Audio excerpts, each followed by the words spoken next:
orar. Pai de amor, em nome do Senhor Jesus, nós te damos graças por este momento de aula, por esse momento de aprendizado. Estamos felizes, Senhor, por estarmos aqui, sedentos por aprender mais e mais. Convidamos ao doce Espírito Santo que nos dê a capacidade intelectual de entender, de aprender, para que possamos, Senhor, firmes no propósito, levar esse evangelho mais adiante. Oramos assim, confiados no nome do Senhor Jesus. Amém. Amém, meus queridos. Nós vimos aí, nesses dias, né, a grande comissão nos evangelhos, Mateus, Marcos, e também vimos em Lucas, né? Hoje a gente vai dar uma olhada em João e também vai ver um pouquinho sobre essa história missionária, como ela nasceu. E, bom, de imediato quero dizer para vocês que missões nascem no coração de Deus desde a eternidade, né? Estava ali dentro de Deus essa obra missionária de resgatar alguém, de proclamar o reino de Deus. Eu quero lembrar para vocês também sobre a missão centrípeta e a missão centrífuga. Nós vimos também a semana passada, né? Vimos como é que acontece, o que aconteceu quando Israel segurou a obra e não levou adiante, né? Nesse elemento centrípeto que ele usou. Ele simplesmente não levou o evangelho aonde deveria. Ele queria que todos os reinos ao redor de Israel viessem conhecer o Deus de Israel. E aí não era bem assim que Deus tinha falado com Abraão, né? Foi o que a gente viu. Mas, sem mais delongas, né? Sem muita conversa, vamos ao que interessa. Se você está com a sua apostila na mão, eu numerei a minha apostila e eu estou dando uma olhada ali em princípios gerais de missões. Né? Eu quero dar uma olhada no princípios gerais de missões e eu contei essa página como a página 7. E nós vamos aí até a página, aproximadamente até a página 10, onde termina a nossa aula de hoje. Vamos dar uma carreirinha e a gente vai ter que falar um pouquinho sobre missões, a grande comissão no livro de João, tá bom? Bem, meus queridos, vamos dar, assim, um panorama geral de missões no princípio geral, né, de missões.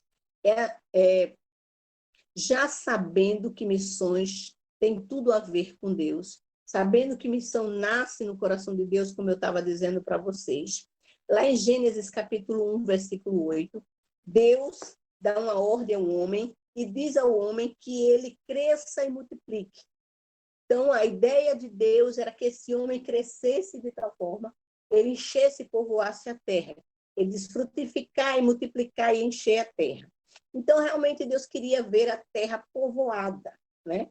E o homem não hesitou em assumir aí essa ordem, em exercer, em obedecer essa ordem. Somos hoje 7,8 bilhões de habitantes. Essa ordem foi cumprida, olha, muito bem. Né? Até hoje o povo está povoando aí a terra, enchendo a terra, né? Podemos imaginar, então, quão grande é o coração de Deus para alcançar todo esse povo, né? Bilhões de pessoas espalhadas no mundo todo. Coração desse Deus missionário, como isso acontece, né? Então, nos capítulos 1, 2 e 3 de Gênesis, nós podemos perceber que esse Deus é um Deus sustentador da sua criação. Deus criou o homem e ele sustentou o homem. Deus é um Deus presente também na queda deste homem. O homem desobedece, o homem cai, o homem peca, mas Deus estava presente ali. Deus é presente também na vergonha deste homem. Quando esse homem peca e tenta se esconder, Deus está presente com este homem, porque Deus era um Deus de relacionamento, é um Deus de relacionamento. Deus queria estar com este homem, e este homem agora está envergonhado, mas Deus está com esse homem. Deus é aquele que aplica juízo, justiça e promove também a redenção do homem, né? Deus, quando chama o homem, ele dá a ele uma ordem, uma tarefa. E lá, essa tarefa que Deus dá a esse homem, a Adão, né? A gente está falando do princípio de missões, como tudo acontece desde a eternidade. Lá no Éden já tinha a obra missionária ali de uma forma bem, bem, eu posso dizer, intrínseca, né? Não era uma forma aberta, mas estava ali presente o desejo de Deus de resgatar este homem, né? Deus coloca esse homem para lavrar e guardar a terra. Essa era a ideia que o homem precisava fazer. Disse que o homem tinha que guardar, era o guardião do Éden, e ele tinha que lavrar aquilo ali, era o seu trabalho, né? Deus amava o homem e o colocou naquele jardim porque Deus tinha propósitos com aquele homem, né? Mas o homem em si, quando erra, ele abre uma lacuna. Onde ele deveria guardar e lavrar, ele abre uma lacuna, abre um espaço com o pecado, e aí, com a sua desobediência, quebra a aliança adâmica que Deus tinha com o homem. Deus tinha uma aliança com esse homem, e esse homem vai e desobedece. E aí Deus começa reafirmando algo para este homem. E a desobediência desse homem levou à vergonha, à morte e à separação. Esse homem agora está separado completamente de Deus. E é interessante que o texto de Gênesis 3,15 diz exatamente o seguinte, se você pode ver na sua Bíblia, ou talvez você já saiba, diz assim, e porém inimizade entre ti e a mulher. Isso Deus falando com a serpente. Porém, inimizade entre ti e a mulher. Entre a tua descendência e o seu descendente. Esta te ferirá a cabeça e tu lhe ferirás ao calcanhar. Nesse termo aí, Deus está promovendo a chegada do Messias. É um texto messiânico. Embora muitos não percebam isso, mas historiadores têm dito, teólogos têm dito, que esse texto aí refere-se a Jesus. Esse que era o descendente da mulher. Esse que era a descendência da mulher, né? Jesus veio em Maria, né? Nascido de mulher. Jesus era um nascido de mulher, né? Essa promessa que esse Messias viria para restaurar a aliança quebrada deste homem, né? A aliança que esse homem quebra com Deus. Deus tinha um compromisso com ele, e ele, por seu pecado, se afasta de Deus. O homem peca, tem suas consequências. O diabo, o mentor do pecado, também tem suas consequências, que a partir daquele momento, a serpente que persuadiu Eva, né? A serpente que teve todo o seu movimento ali de enganar, que ela é a enganadora, o enganador, né? Ela também teve as suas consequências, né? A morte passa agora a todos os homens, a separação e também a condenação, a escravidão, as trevas, a queda. Isso acontece lá em Gênesis, no passado, né? Lá atrás. E surge um novo quadro pintado, porque Deus agora vai trabalhar para resgatar mais uma vez esse homem. Deus agora quer uma solução para este problema. Esse Deus missionário, esse Deus que é missão, ele quer resgatar, tomar de volta esse homem. E a única maneira de resgatar este homem, sobre a promessa feita lá em Gênesis 3, era a pessoa de Jesus, o seu único filho. Então, Jesus, ele é a ponte que liga a humanidade perdida, decaída pelo pecado, ao nosso Deus.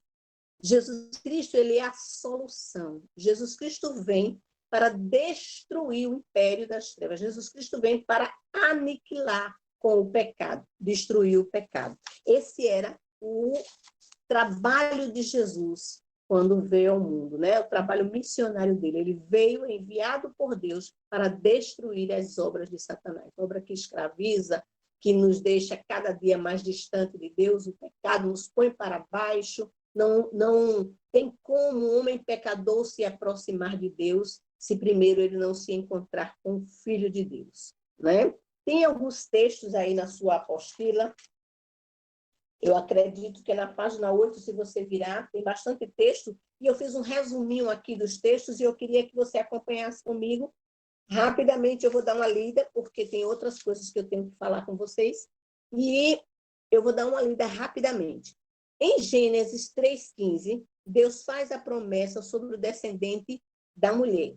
E lá em Isaías, vem dizendo exatamente que a virgem dará à luz a um filho, e o nome dele seria Emanuel. Então, aquilo que foi dito lá em Gênesis, o profeta Isaías continua profetizando, continua falando do que iria acontecer. Deus exerce juízo e condenação para a mulher, para Adão e para toda a sua descendência, para toda a sua raça humana.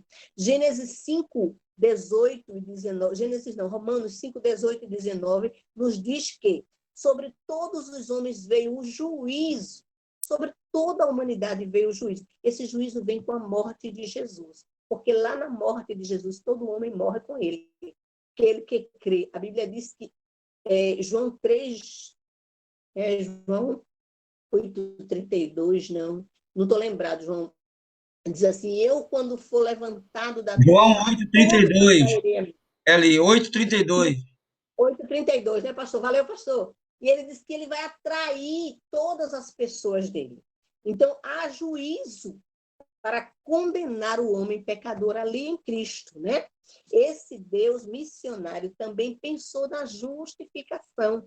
Houve uma quebra de aliança com a desobediência, a ordem dada lá em Gênesis. E a ordem era: de toda árvore do jardim comerás livremente, né? Comerás livremente. Mas da árvore do conhecimento do bem e do mal, aquela que está no meio do jardim, dela não comerás, porque no dia em que dela comeres, certamente morrerás. Aí está na mão do homem o poder da decisão. No dia em que dela comeres. Então, o homem tem o poder de decidir se quer comer ou não comer. Quando eu digo homem, eu estou dizendo aquele que Deus o criou, né? Deus criou Adão e a descendência, o que saiu de Adão foi Eva, e ele está falando ali da raça humana, aquilo que ele decidisse naquele momento iria perpetuar para sempre.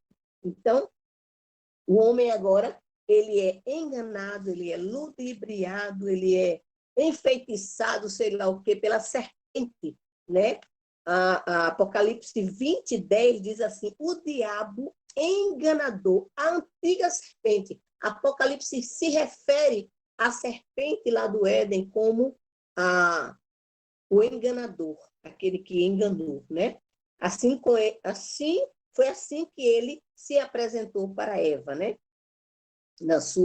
E fez ela tomar a decisão errada. Mas, meus queridos, o Senhor Jesus, ele foi até a cruz, morreu e destruiu as obras de Satanás. Isso é magnífico, isso é tremendo, né? Jesus Cristo veio no tempo certo, Jesus Cristo trabalhou aqui 33 anos, fez o seu trabalho perfeito, os discípulos não sabiam ao certo aquilo que ele tinha, como era que ia acontecer isso, de resgatar o homem. Os discípulos não tinham noção do que poderia acontecer, por mais que Jesus tivesse dito que tipo de morte ele iria morrer, mas os discípulos não estavam atentos, até porque o Deus do século tinha cegado o entendimento, não estava prontos ainda para ver, e talvez Deus tenha permitido que os discípulos não vissem naquele momento, né? Então, Deus enviou Jesus para converter as trevas em luz. E isso a gente vê também em Isaías, né? Isaías falando ali que vai resplandecer a luz.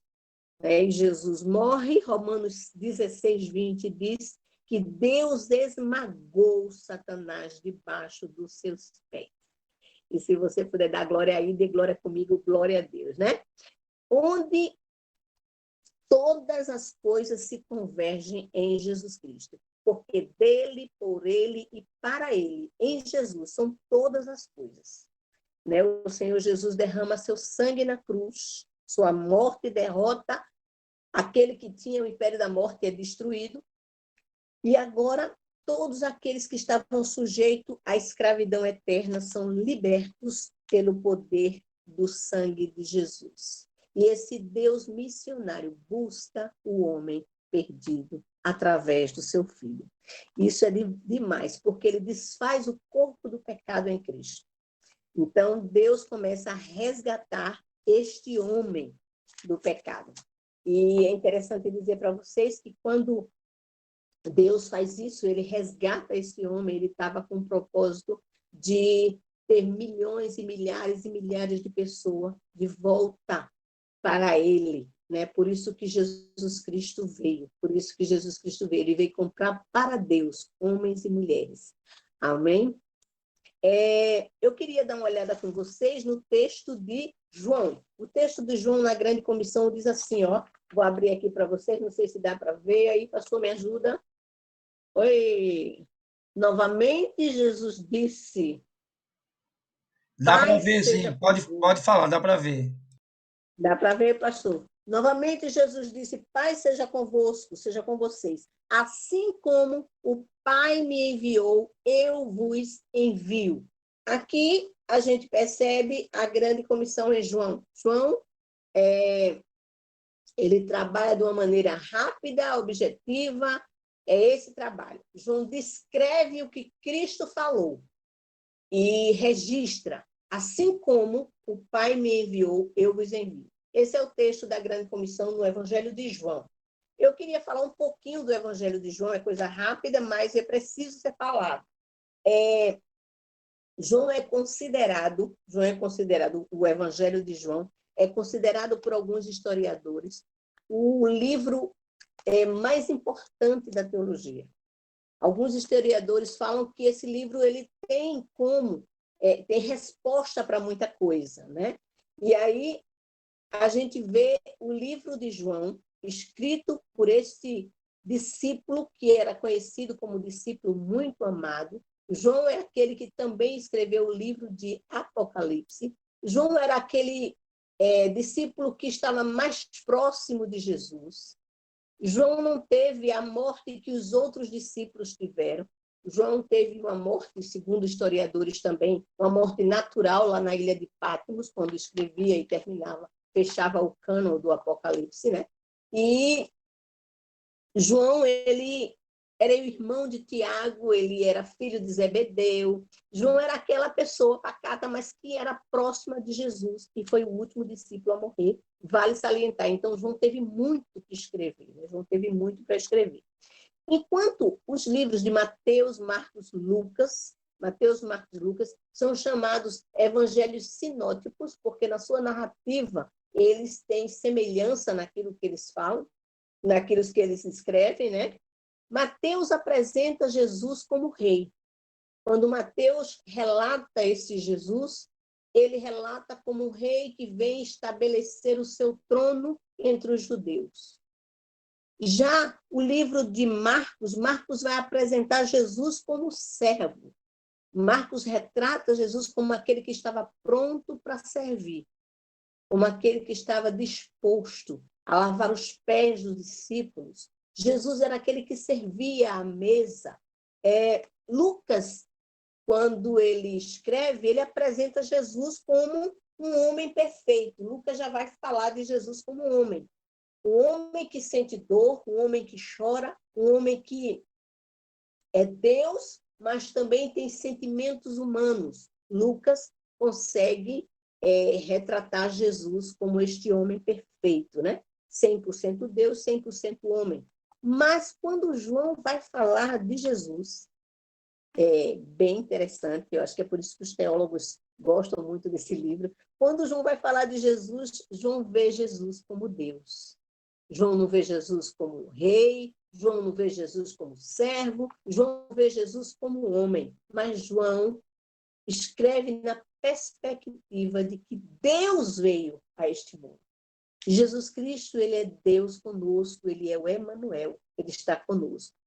E ao tratar a grande comissão em João, quando eu disse assim como está escrito, assim como o Pai me enviou, o assim como vem trazer a conotação que é da mesma maneira, da mesma forma, com a mesma autoridade, com o mesmo poder, assim como semelhantemente,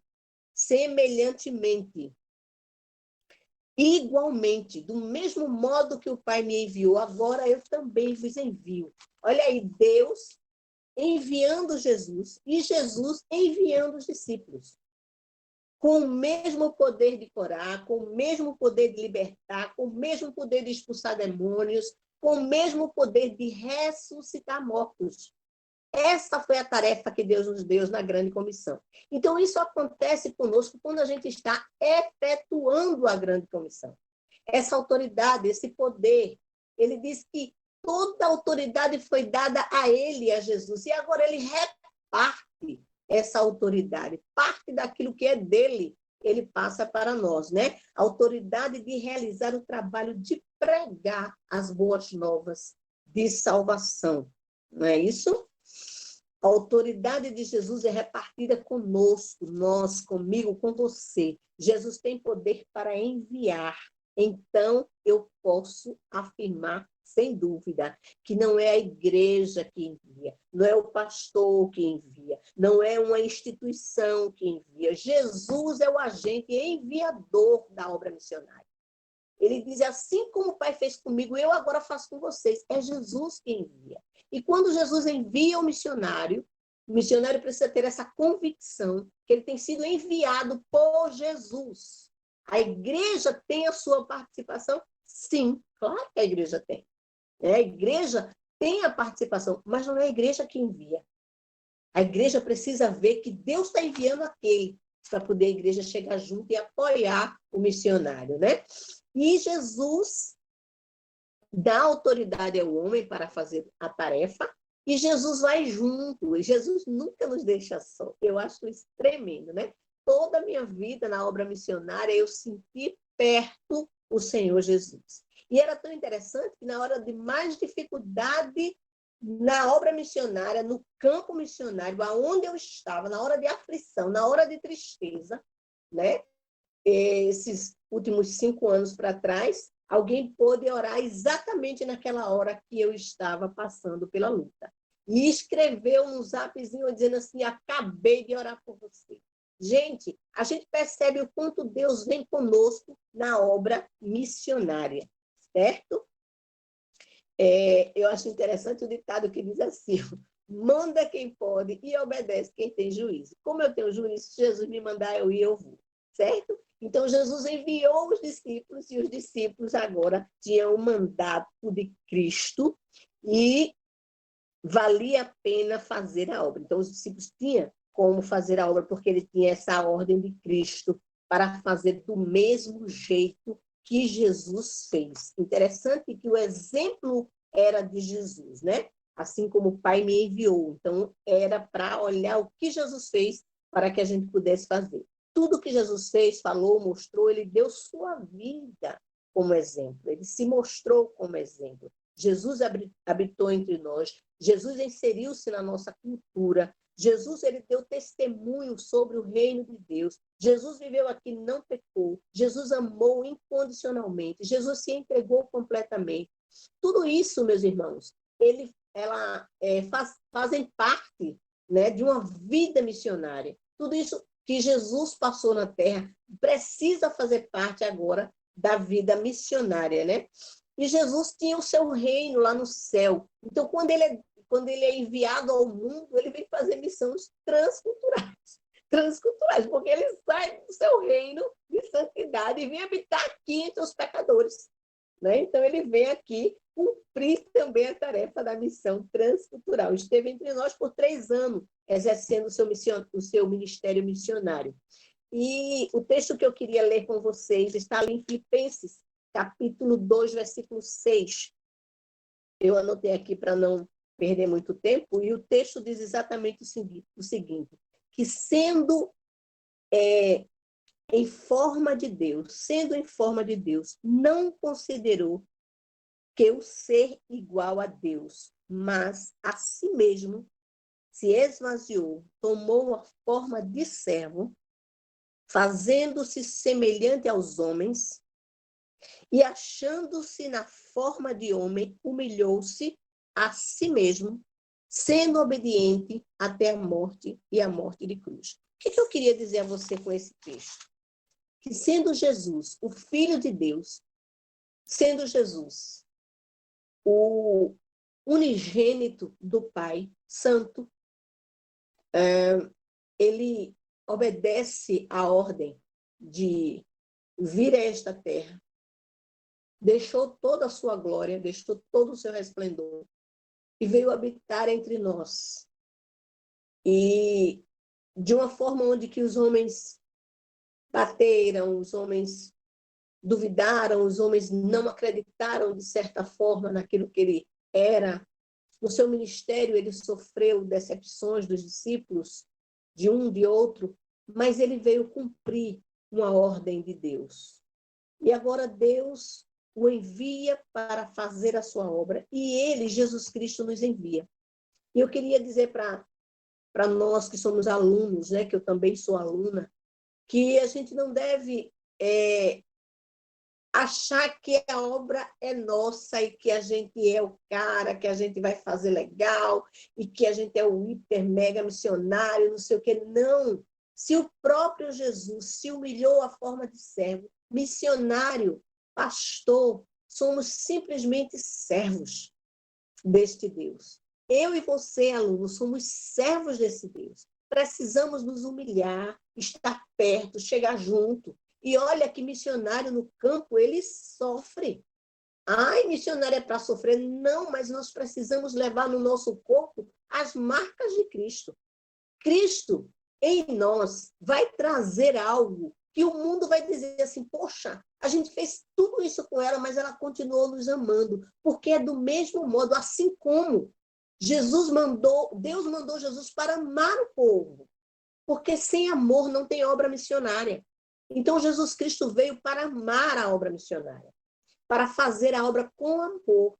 Então, Jesus sofreu, se deu, se entregou, e desta forma, ele conquistou homens e mulheres para Deus. E chegou até mim e chegou até você, aluno. Jesus comprou você com sangue. Jesus se entregou, se esvaziou para que você pudesse fazer parte novamente, né, desse reino celestial, para que você fosse comprado para Deus e participasse de uma vida eterna em Cristo. É tremendo o ministério de Jesus em resgatar este homem. E agora ele diz que eu preciso fazer isso também. E muitas vezes, na nossa impaciência, a gente prega uma vez para uma pessoa, prega duas, prega três, não está querendo, chega, deixa para lá. Mas não é assim que Deus quer. A obra missionária, ela requer tempo. Nosso amigo Ronaldo Lidório, entre um campo que ele ficou mais de 10 anos ali. Missionários que trabalham com grupo indígena trabalham ali mais de 10 anos, porque eles vão aprender a língua. Tem que ter amor para adentrar uma cultura que não é sua. Tem que amar. E Jesus fez isso por nós. Deus amou o mundo de tal maneira e entregou Jesus. E Jesus nos amou. Ele diz assim, que a gente seja um, que a gente se ame a ponto de ser um. Jesus Cristo estava interessado em demonstrar esse amor de Deus por cada um de nós. Amém? Queridos, eu ainda tenho mais de meia hora ali, e porque o pastor me raptou umas horinhas conversando, que eu estava ligada nele. Então, nós vamos trabalhar agora, depois que a gente olhou esse texto, a gente ainda tem o texto de Atos, que eu vou ver na próxima semana, que o texto de Atos é lindo para a gente ver na grande comissão, certo? Mas nós vamos ver aqui um pouquinho do texto de Atos, quando a gente vai falar do começo do trabalho missionário na igreja primitiva. Quando a igreja primitiva começa ali, depois que Jesus morre, né? Ali em Atos, quando começa tudo, a gente vai dar uma olhada aqui nesse momento, nessa segunda parte aí. Isso deve estar aí na sua apostila, na página 9. A gente vai até a página 10, a página 9 é a página 10. E eu queria mostrar para vocês que eu estou trabalhando também com este livrinho aqui, ó. Oi, dá para ver? História da Missão. Deixa eu ver o nome do sujeito. Bertil Esquistrons. Chique. Eu tiro uma foto e posto no grupo para vocês, viu? Muito bom esse livrinho, eu já li todinho quando eu fiz meu seminário de teologia e estou lendo novamente para poder ministrar as aulas para vocês. Ele é bem simples, a leitura é bem legal de ver, de ouvir, ele trabalha com termos simples e a gente pode entender com mais facilidade, né? Então, Jesus, no seu começo, né, ali missionário, ele dá 2 ordens aos seus discípulos antes de ele voltar para o céu. Ele dá 2 ordens. E essas 2 ordens eu quero olhar com vocês, que é 2 ordens simples de serem observadas e de serem cumpridas. A primeira ordem, ele diz assim, fiquem em Jerusalém. Essa foi a primeira ordem. Por que que Jesus queria que os discípulos ficassem em Jerusalém? Jesus Cristo tinha a certeza que o Espírito Santo só viria se ele pudesse voltar. Se ele volta para o céu, volta para Deus, na ascensão de Jesus, o Espírito Santo desce. Então, o Atos capítulo 1, versículo 4 diz assim: fiquem em Jerusalém até serem revestidos de poder, batizados no Espírito Santo. Essa foi a primeira ordem. Então, os discípulos ficaram ali em Jerusalém, quase 120 discípulos, né? Todos em Jerusalém ali, esperando a coisa acontecer. A Pentecostes estava todo mundo lá, já era a festa de Pentecostes, estava todo mundo lá. E eles tinham essa ordem de Jesus. A segunda ordem que Jesus dá em seguida está lá no livro de Atos 1, versículo 8, né? Ele diz assim: ide por todo mundo e pregai o evangelho. Ele manda, depois que os discípulos são batizados, ele manda ir até os confins da terra falando desse evangelho. Então, aí é quando eu vou relembrar vocês mais uma vez a missão centrípeta. Quando os discípulos ficam em Jerusalém, esperam a descida, o revestimento do poder, né? Eles recebem o revestimento do poder e, na sequência, ele diz assim no texto, ele diz assim, ó: mas recebereis poder ao descer sobre vós o Espírito Santo e ser-me-eis testemunha. Os discípulos precisavam ser testemunhas, tanto em Jerusalém. Quando ele diz ficar em Jerusalém, e agora ele diz tanto em Jerusalém, é que depois de ser revestido do poder, eles não tinham que ficar em Jerusalém.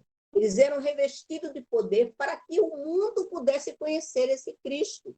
Então, não era para continuar uma missão centrípeta aqui, de ficar todo mundo em Jerusalém e ali quem quisesse conhecer Jesus que viesse. Não, ele diz assim, ó, como em toda a Judéia, Samaria e até os confins da terra. Sabe o que é que isso significa? Norte, sul, leste e oeste. Era para ir para todo canto, não ia escapar ninguém. Todo mundo ia ter que conhecer esse Jesus. E aí a gente sabe que é a missão centrífuga, porque o discípulo agora sai para pregar este evangelho, né? Depois daquele mega evento que o Espírito Santo desce e batiza as pessoas, eles caíram no erro de ficarem ali por mais tempo do que deveria, né? Até que veio a perseguição que era para poder as pessoas correrem, né? Estavam ali mais de 120 discípulos por volta do ano 30 antes de Cristo, né? Foram todos batizados no poder do nome do Senhor Jesus. Dentre as ordens de Jesus, a visão da tarefa que os discípulos precisavam seguir ali, eles precisavam alcançar até os confins da terra. Atos 1:8. Eles precisavam disso. Eles precisavam também incluir todos os povos. Essa era uma tarefa, porque Jesus Cristo veio comprar para Deus povos, tribos, línguas e nações. Então, eles precisavam alcançar todos os povos. Terceiro, eles precisavam fazer discípulos. Isso a gente vê em Mateus 28, 19. Primeiro, vamos só repetir. Primeiro, alcançar até os confins da terra, Atos 1:8. Depois, ele precisava incluir todos os povos, isso é a grande comissão, Marcos 16:15. Depois, ele precisava fazer deste povo alcançado discípulo, Mateus 28:19. Seguir o modelo dado pelo mestre, seguir esse modelo que Jesus Cristo deixou. Ser manso, ser humilde, amável, sem corrupção, um homem decente moralmente, né? Precisava seguir o modelo de Jesus. Era da forma de Jesus, não era da forma do homem, né? Aí está em João 20, 21. E contar com a presença do Senhor Jesus em tudo que a gente for fazer. Em tudo que os discípulos tiveram que fazer, eles podiam contar com a presença de Jesus, ali em Mateus 28, 20. E estarei convosco todos os dias, né? Demonstrar as características do reino, essa era a missão de todos os discípulos, demonstrar as características do reino de Deus, Marcos 16, 17 e 18. Ressaltar na salvação, quer dizer, dar ênfase na salvação do homem, Marcos 16, 16. cumprir o ide por todo mundo até aos confins da terra. Mateus 24, 14. Essa era a tarefa dos discípulos em todo o tempo. Eles precisavam fazer isso, né? Como os discípulos permaneceram em Jerusalém, a perseguição chega e alguns dos homens, e um dos primeiros que foram Estevão, né? Ele, com seu testemunho, com a sua vida, ele foi aquele que morreu e foi mártires na época. E muitas pessoas começaram a receber Jesus após a morte de Estevão. Atos 6, 7 diz: de modo que se espalhava a palavra de Deus em Jerusalém e se multiplicava rapidamente o número dos discípulos. Começou a perseguição. Então, corre e vamos embora para cumprir a nossa tarefa de ir. Então, os discípulos agora, eles têm que sair e ir para todo lado para pregar esse evangelho. Tem uma coisa aqui na nossa apostila que chama declínio, primeiro declínio missionário. Como isso acontece? Primeiro declínio missionário acontece porque os discípulos não O entenderam. missionário Eles ali, precisavam... uma pergunta, missionária. Pergunte, querido. Será que hoje tem que haver uma perseguição para que a igreja cumpra o ID do Senhor? Eita, essa foi forte, hein, pastor? Eu acredito que sim. A igreja não tem despertado ao ponto da igreja primitiva, porque se a igreja despertasse da mesma maneira que a igreja primitiva despertou para essa pregação do evangelho quando a perseguição chegou, e o número dos que eram salvos multiplicavam assim exageradamente, nós já teríamos alcançado os confins da terra. Né? Essa perseguição não veio. Essa coisa de fechar a porta da igreja não é perseguição não, viu? Porque enquanto a porta da igreja está fechada, a porta da sua casa está aberta. Então, eu posso continuar com a obra, porque a minha casa está aberta, porque a minha boca está aberta. O problema é quando a gente fecha a boca e não prega o evangelho. Aí, como é que as pessoas vão se converter? Precisa de perseguição. Com certeza. Sem dúvida, pastor.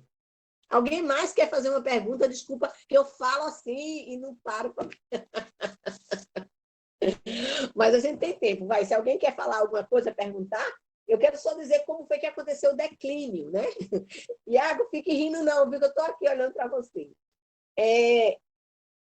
O declínio acontece porque os discípulos não entenderam e ficaram lá. Embora aquela igreja era uma igreja boa, a igreja que preservava a doutrina, a igreja que tinha oração, a igreja que tinha o partir do pão, a igreja de Atos era uma igreja forte, uma igreja bonita, uma igreja cheia, uma igreja que tinha os sinais de prodígios, maravilhas, as pessoas lá em Atos tinham muita fé, que afetou todo o clero. Eles eram tão juntos, tão amáveis, que aquilo ali incomodou as autoridades, né? E o que acontece? Eles se acomodaram ali em Jerusalém. Então, foi necessário que houvesse mesmo, como a gente comentou agora, a perseguição. Né? E essa perseguição vem de forma forte, né?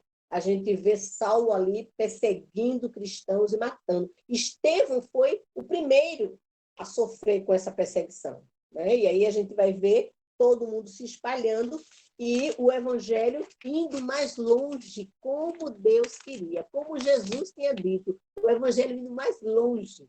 Né? Os apóstolos agora fugiram com a ajuda do Espírito Santo, oh, glória. Eles abriram a boca e começaram a testemunhar. E aí eu quero fazer uma relação que está neste livro aqui, eu tirei desse livro aqui, uma relação para onde os apóstolos foram. E é muito interessante.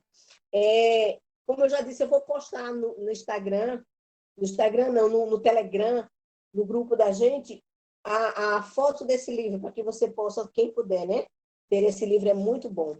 E agora, com a perseguição, segundo Eusébio, o historiador, ele diz que João foi até para a Ásia, Pedro para o ponto de Galácia, Bitínia e Capadócia, André para Cita, que já fica ali perto da Europa, Mateus e vai para outras nações, ele não diz qual é a nação aqui no livro. Bartolomeu chega até a Índia, Tomé vai para o Irã, Iraque, Paquistão, olha lá, o evangelho se espalhando, né? que é os partos. Marcos vai no Egito, e Marcos funda a igreja de Alexandria. E Simão, o Zelote, né, vai para a Pérsia. E Tiago o Grande, na Espanha. Tiago Justo já vai para os árabes, né? Filipe para Frígida. E aí faltou aí o nosso amado Paulo, né? Porque nessa época aqui, que escreveu isso aqui, ele não tinha se convertido ainda não, né? Ele estava sendo perseguidor para poder esse povo fugir. Mas Saulo, quando ele se converte, né, ele vai atingir os gentios. Saulo se torna Paulo e vai passar a ser o missionário entre os gentios, né? Que essa é a nossa tarefa, salvar aqueles que ainda não conhecem Jesus, né? Teve o proselitismo na época que o povo queria exatamente transformar gentio em judeu. E não era por aí exatamente, mas eles criam nesse Deus monoteísta, o único Deus, eles criam nessa coisa. E muitos tinham fé no Senhor Deus, né? Esse Deus Todo-Poderoso. E muitos aceitaram esse evangelho, esse Cristo, por conta desse proselitismo. Creram, confiaram, mas era cristão verdadeiro, mas por causa da vergonha da igreja, muitos não quiseram mais estar congregando ali com a igreja judaica por conta daqueles tipo de indulgência, não leis por cima de leis. A palavra de Deus e Moisés dizia uma coisa e eles acrescentavam cada vez mais, e aí ele botava carga e canga em cima das pessoas, e muitos que se converteram ficaram entristecidos, né? E aí chega Saulo e começa a trabalhar com estes também. Eli, Oi, querido. Iago quer fazer uma pergunta, é porque ele levantou a mão, mas não falou. Oi, Tiago, eu não vi, querido. Perdão. Fale, meu amigo.